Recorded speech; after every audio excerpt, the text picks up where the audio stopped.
गाँव के बेटा है ये हैं तो बेटा से आशा नहीं होगा तो किससे होगा। बाहरी से तो उतनी आशा नहीं होती है।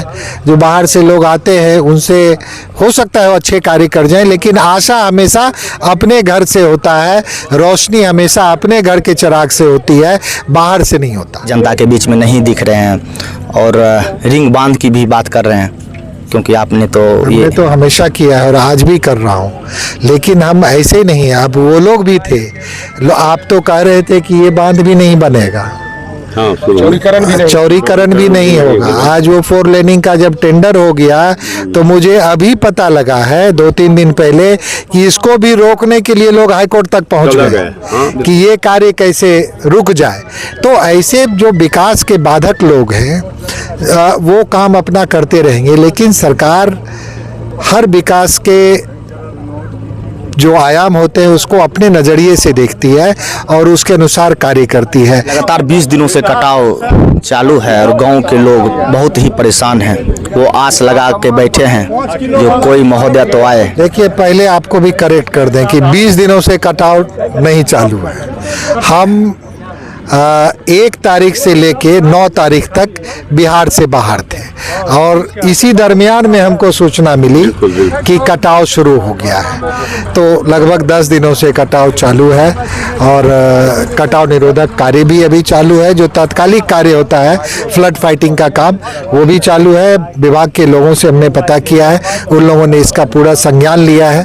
प्रस्ताव भी आगे गया है। जो बोल्डर का कार्य अभी जस्ट समाप्त हुआ है उसके आगे भी बोल्डर से कटाव निरोधक कार्य कराने का प्रस्ताव जा रहा है और मुझे पूरा विश्वास है और यकीन है कि आगे का काम भी हम लोग बोल्डर से करवा के और अस्थायी कटाव निरोधक कार्य को करवाएंगे।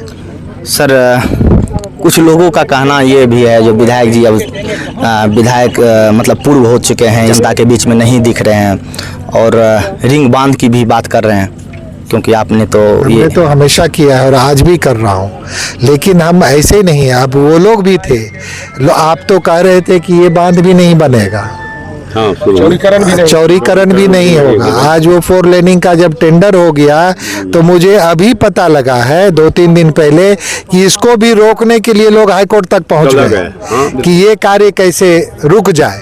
तो ऐसे जो विकास के बाधक लोग हैं वो काम अपना करते रहेंगे, लेकिन सरकार हर विकास के जो आयाम होते हैं उसको अपने नज़रिए से देखती है और उसके अनुसार कार्य करती है। रिंग बांध का जो प्रपोजल मैंने दिया था वो आज भी प्रपोजल जिंदा है। सरकार उस पर कार्य कर रही है और उससे और आगे बढ़ के अब तो जैसे वर्तमान हमारे जो मुख्यमंत्री हैं उन्होंने पूरा सिमरिया से लेके भागलपुर तक मेरिन ड्राइव बनाने का योजना दे दी है, तो ये अपने आप में ही गंगा के ऊपर तटबंध होगा।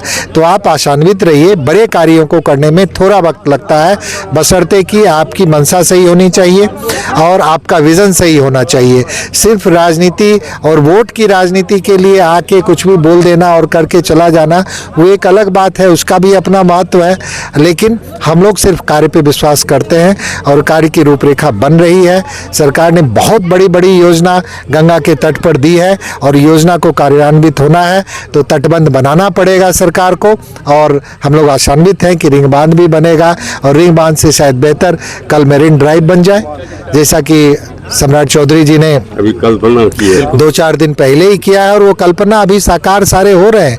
नीतीश कुमार ने जो सपने देखे बिहार के लिए उन सारे सपनों को उन्होंने साकार किया है और नीतीश कुमार जी के ही सपनों को साकार करने के लिए सम्राट जी बिहार सरकार के मुख्यमंत्री हैं। वो सारे सपने साकार सम्राट जी करेंगे, जो बचे हुए सपने हैं नीतीश कुमार। गंभीरता से ये मुद्दा को लिए हैं सर, और क्या आगे प्रोसेस क्या है? बता दिया हमने कि विभाग के लोगों ने देखा है, इसका प्रस्ताव आगे विभाग के लोग बना रहे हैं। पानी जब सबसाइड हो जाएगा तो विस्तृत प्रस्ताव इसका बनेगा और बना के कटाव निरोधक कार्य बोल्डर से फिर से शुरू होगा। गांव के लोग कर रहे थे, हमारे गांव के बेटा हैं राजकुमार जी और उनसे आशा है, तो गांव के लोगों को गांव के बेटा है ये हैं तो बेटा से आशा नहीं होगा तो किससे होगा। बाहरी से तो उतनी आशा नहीं होती है। जो बाहर से लोग आते हैं उनसे हो सकता है वो अच्छे कार्य कर जाएं, लेकिन आशा हमेशा अपने घर से होता है, रोशनी हमेशा अपने घर के चिराग से होती है, बाहर से नहीं होता।